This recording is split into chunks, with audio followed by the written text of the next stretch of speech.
Écoutez Harlem au coin de Manhattan, on ira rougir l'été.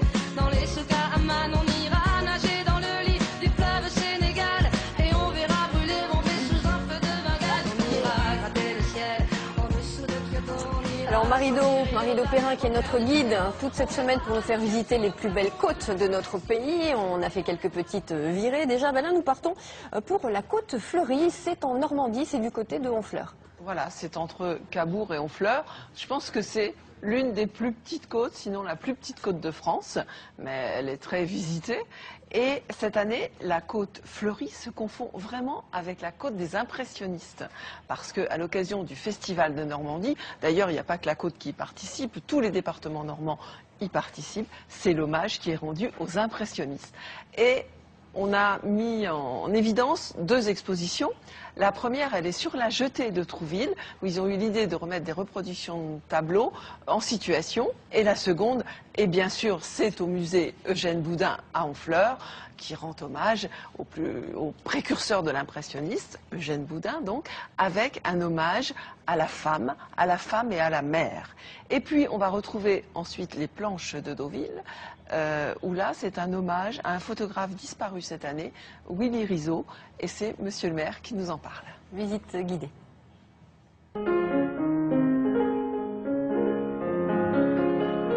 Entre la côte de Grasse et la côte de Nacre, il y a toujours de la poésie sur les côtes normandes, avec la côte fleurie.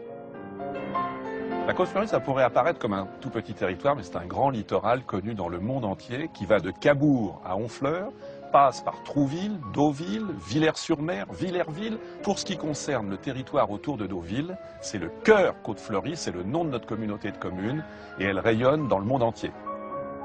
Deauville, qui cette saison rompt avec l'impressionnisme ambiant en rendant hommage à un maître du photoreportage, amoureux des lieux.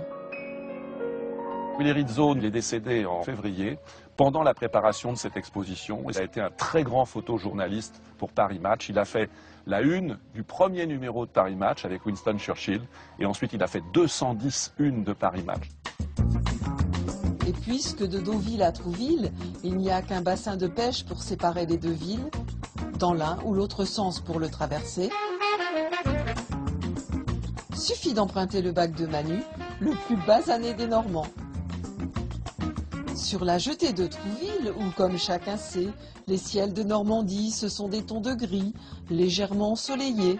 Raison de plus cette année pour rendre hommage à Boudin et les siens in situ. La Normandie des impressionnistes au fil de l'eau. Les palettes des peintres entre reflets et liberté d'expression.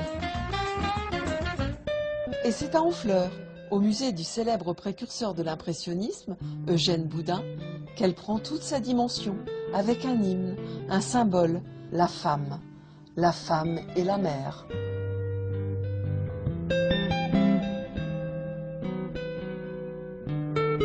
Nous avons choisi ce thème pour exprimer justement les différentes tendances picturales qui ont eu lieu pendant cette période, qui est 1850-1920, qui correspond grosso modo à la période de vie de Monet. Donc évidemment, nous avons Boudin, nous avons des peintres impressionnistes, mais nous avons aussi toute une partie qui est plus historique ou des thèmes plus mythologiques avec cette évolution qui va du classicisme en passant par le symbolisme et bien sûr l'impressionnisme. Et puisque c'est elle qui nous y invite, rendons grâce à la femme du pêcheur pour nous mettre sur la piste d'une ancienne maison pour assurer notre repos. Bienvenue à Réglisse et Pain d'Épices. Cette maison, avant, c'était une ancienne maison de pêcheurs. En fait, c'était une famille nombreuse, comme on en trouvait beaucoup dans le temps, particulièrement dans la rue Haute. Bon, il faut dire qu'Honfleur, déjà, c'était un coup de cœur depuis plusieurs années. Nous y venions régulièrement pour des week-ends et on est vraiment tombé amoureux de cet endroit. Et voilà, l'idée a germé de venir s'y installer définitivement.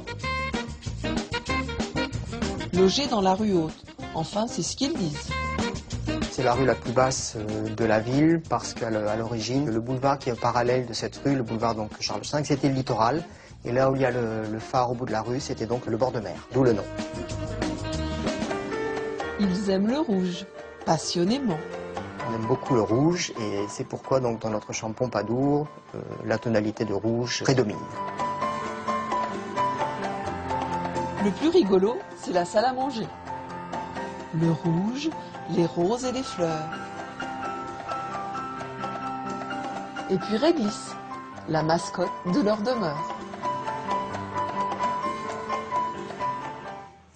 Du charme à l'état pur, hein, la Exactement. cuisine, ça fait rêver. La cuisine, c'est un vrai décor de film chez eux. Voilà. Et puis je voulais faire un petit clin d'œil à Manu, au haut du bateau, parce que vous avez vu comme il est basané.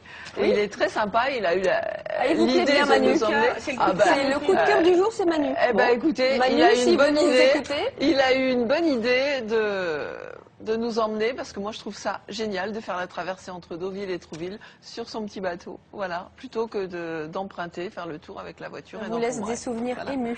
Mais, surtout, il nous a bien baladés dans ce tout petit enclos Sillage. de mer, quoi. Un Voilà. livre à signaler.